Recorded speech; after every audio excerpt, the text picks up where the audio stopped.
प्रशासनाने याच्याकडे लक्ष द्यावं हे मी त्याची विनंती करतो।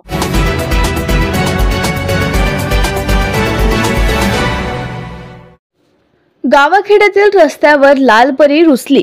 गावात रस्ते खराब झाल्याने बस गावात येत नाही। शाळेत जाणाऱ्या विद्यार्थ्यांची झाली पंचायत। ग्रामीण भागातील विद्यार्थी शहरात असलेल्या शाळा महाविद्यालय गाठायला गावात येणाऱ्या लाल परीची प्रतीक्षा करतात, पण गावात पोहोचणारा रस्ता खड्डेमय झाल्याने एसटीची चाके आता गावात पोहोचत नाही। अशीच अवस्था आहे।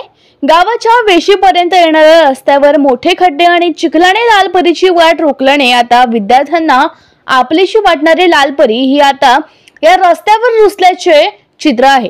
गेल्या 15 दिवसापासून हिंगणघाट तालुक्यातील फुकटा या गावात एसटी महामंडळाने बस पाठवायला नकार दिला आहे। पासून बस बंद झालेली आहे।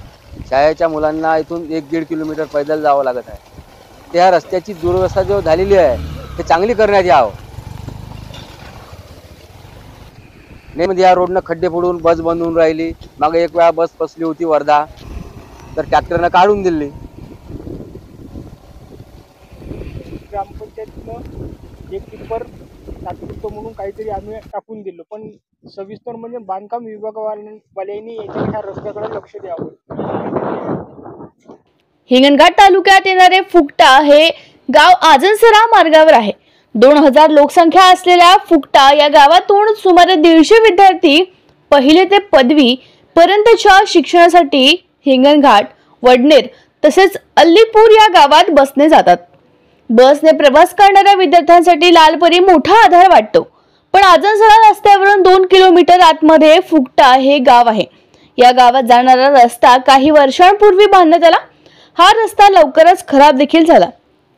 आता तर पावसाने या रस्त्याचे खस्ता हाल झाले आहे। आधीच अरुंद असलेल्या रस्त्यावर खड्डे पडले असून चिखल पसरला आहे। गाडी जर रस्त्याच्या खाली उतरली तर ती बाजूच्या मोठ्या खड्ड्यात पडण्याची देखील भीती व्यक्त होत आहे। असे असताना बस चालकांनी बस गावात आणण्यासाठी नकार दिलाय। गेल्या 15 दिवसांपासून एसटी बस बंद असल्याचे गावकऱ्यांनी सांगितले। बस बंद झाल्याने काही विद्यार्थी एसटी आगारात पोहोचले। आमच्या गावात बस येऊ द्या अशी मागणी केली आहे। दररोज पायपीट करावी लागत असल्याची व्यथा त्यांनी देखील मांडली आहे, पण आगारातून मात्र विद्यार्थ्यांना ग्रामपंचायतमध्ये भेटून रस्ता दुरुस्त करण्याची मागणी करण्याचे सांगण्यात आले। रस्त्याचं चांगलं नाही, मग एसटी गावात आणण्याची तयारी कशी, असा प्रश्न निर्माण झाला। अपघाताला निमंत्रण देणाऱ्या रस्त्याने काही अपघात घडला तर जबाबदार कोण, असाही प्रश्न उभा झाला। आता हेच विद्यार्थी गावातील ग्रामपंचायत मध्ये पोहोचले। ग्रामपंचायत मध्ये सध्या प्रशासक राज आहे। सरपंचाकडे अधिकार नाही, त्यामुळे प्रशासनाकडे साकडे घालण्यात आले, अशी आपत्तीची विद्यार्थ्यांनी मांडली।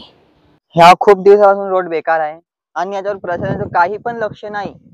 कुठलं पण त्यांनी लक्ष देत नाही। गाड्या जाते, गाड्या नाही। खूप दिवसापासून बसा पण बंद आहे आणि सध्या या पाण्याचा मोसम आहे। कोणी त्या तिथून ते इथपर्यंत पैदल यावं लागतात आणि पाऊस राहते, काही राहते, कोणी म्हातारा माणूस राहते, त्यांचं चालणं नाही होत ना काही।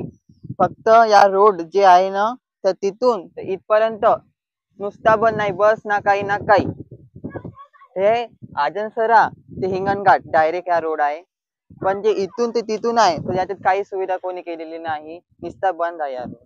प्रशासनाने याच्याकडे लक्ष द्यावं हे मी त्याची विनंती करतो आणि त्यांनी लवकरात लवकर या रोडचा बंदोबस्त करावा। आणि बस पण खूप कमी येतात आमच्या गावाला, तरी गावात 10 दिवसापासून बस नाही राहिली, आम्हाला पैदल जावं लागते वडनेरपर्यंत।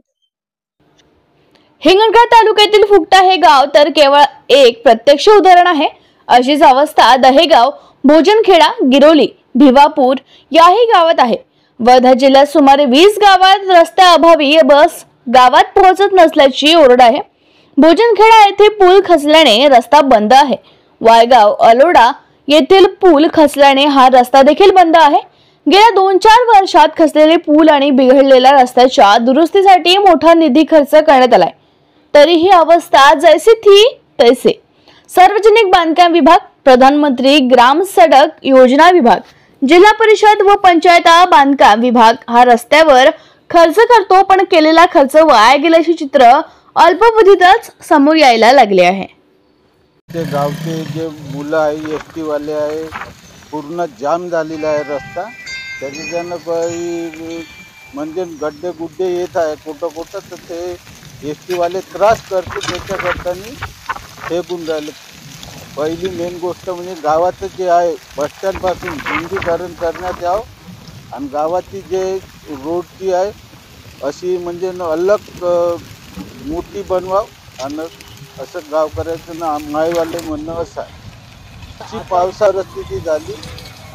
गेल्या वर्षी ठोस परिस्थिती आहे, आता इथेच परिस्थिती आहे.